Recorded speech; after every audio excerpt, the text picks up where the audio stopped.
Welcome to the Flex Forward Podcast, where grit meets growth. With your host, Nic Espanet, bringing you stories of resilience, reinvention, and the real climb to success. Hello, everyone. Welcome to the Flex Forward Podcast. Today, we're joined by Manuel Newburger. Manuel is the VP at Barron and Newburger. And Manuel, can you give a little more insight to our listeners about what it is you do and what your company does? We're a law firm with offices in 10 states. We're based in Austin, Texas. We tend to work for the financial sector. We do what's called, or at least my team works for the financial sector. We do what's called consumer financial services law. So we work with the whole alphabet soup of federal laws that regulate creditors and debt collectors, servicers in various lending spaces. Awesome. So it's what's something that if you've gone through, becoming a lawyer and being a lawyer, that there's a lot of lawyers out there, a lot of competitions. What's something that sets you apart from others? Well, I'd like to think that we're very client centric. We worry a lot about the delivery of quality services. We set our rates below market because we represent a lot of small to medium-sized businesses. But really, I think what it comes down to is our firm motto is we don't get paid to tell you what you need to hear. Well, you tell me what you want to hear. We get paid to tell you what you need to hear. And we value honesty with our clients more than just about anything other than the relationships themselves. And so we try very hard to be sure clients understand what the law requires of them, and if they've messed up, what a path is to fixing problems. Good stuff. Well, that's great. Just I think honesty at times can be difficult for people, but sometimes that's what folks need to hear, right? Yeah, I often say I'm kind of a tough love lawyer. I don't tend to hold back when clients need to know there's a problem.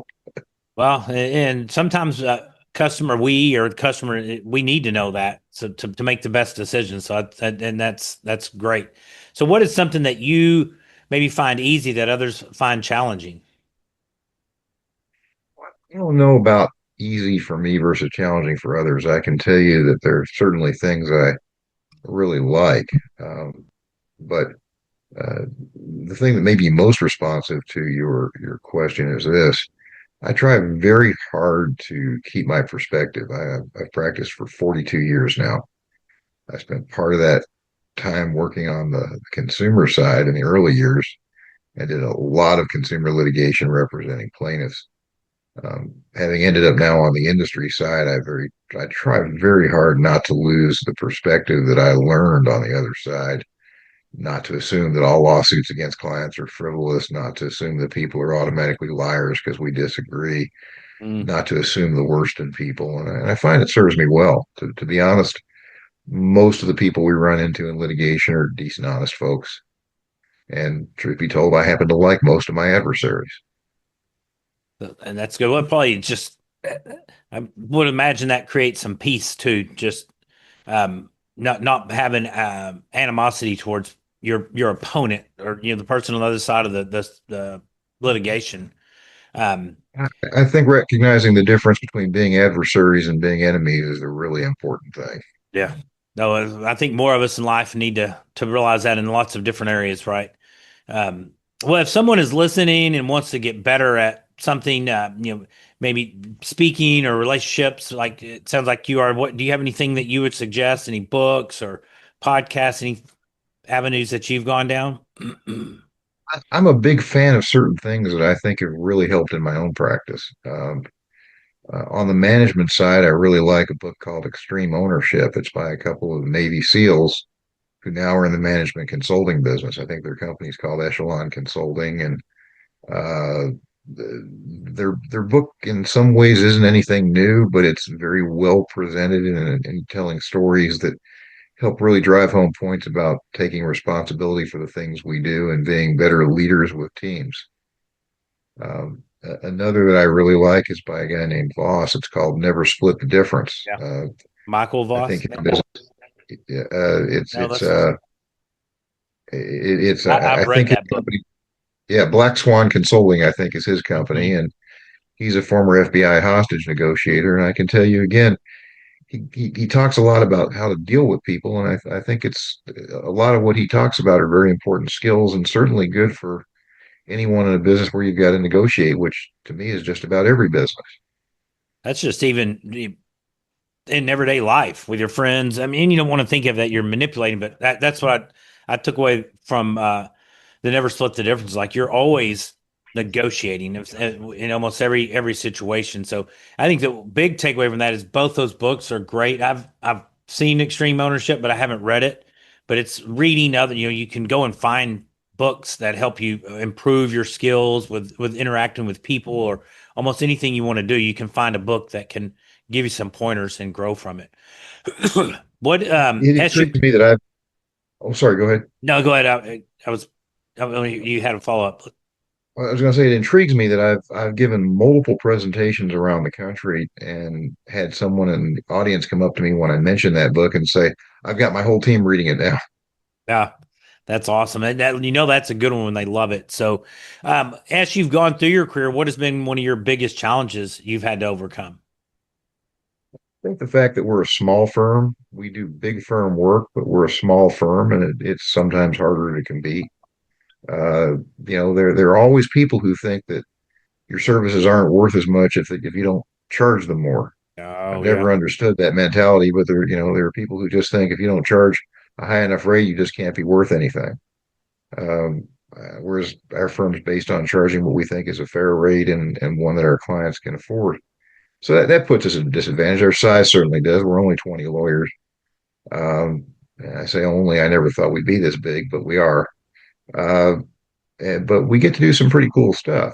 Everything from fighting with federal government agencies and state attorneys general to friend of the court briefs at the U.S. Supreme Court with some regularity. And it's been an honor and a privilege to represent folks in those cases. And we have very much enjoyed the fact that we get to do that despite being a small firm. that's awesome. Well, it sounds like you've overcome and you're meeting a niche that and serving people by not charging such a peak that a lot of people may not be able to get the services. It's what I tell you is that um, I joke that lawyer rates have become the modern codpiece. It used to be the bigger your codpiece, the more important you were. It seems that way that law firms want bragging rights on how much they charge over $1,000 an hour, and I can't stomach that. I don't understand or appreciate the philosophy. No, well, I mean, come with a number. That's great. You guys have done this, but come up with a number that you need to cover your costs and pay for your skill level too. But it doesn't mean you need to keep inflating it. That's great. You guys are doing that. Well, it sounds like things are going well in business, and a lot of people start having more and more success in business. They look to the future and consider creating passive income to either replace or supplement their current income. Do you have any thoughts on passive income? No, I think smart people plan for retirement. Certainly, I've tried to do it. I think my other partners do as well, but certainly not my expertise. Just I know it's something everyone should be planning to retire. I saw something that said uh, younger me didn't account for the fact that there'd be an older me, and I think that's the problem for a lot of folks. Yeah, people, you just don't think about it when you're young and full of energy that you may not always have it right. And Yeah. I'm kind of transitioning that way at times. As we're wrapping up the interview, do you have any exciting plans or initiatives in the next 6 to 12 months? Well, I've got a wonderful team I get to work with, and there's some brilliant people who work on that team, and so certainly spending more time working with them on developing skill sets is a big thing for me. Uh, but work wise, we just kind of keep trying to, as I say, make our little mud pies and keep getting through the day.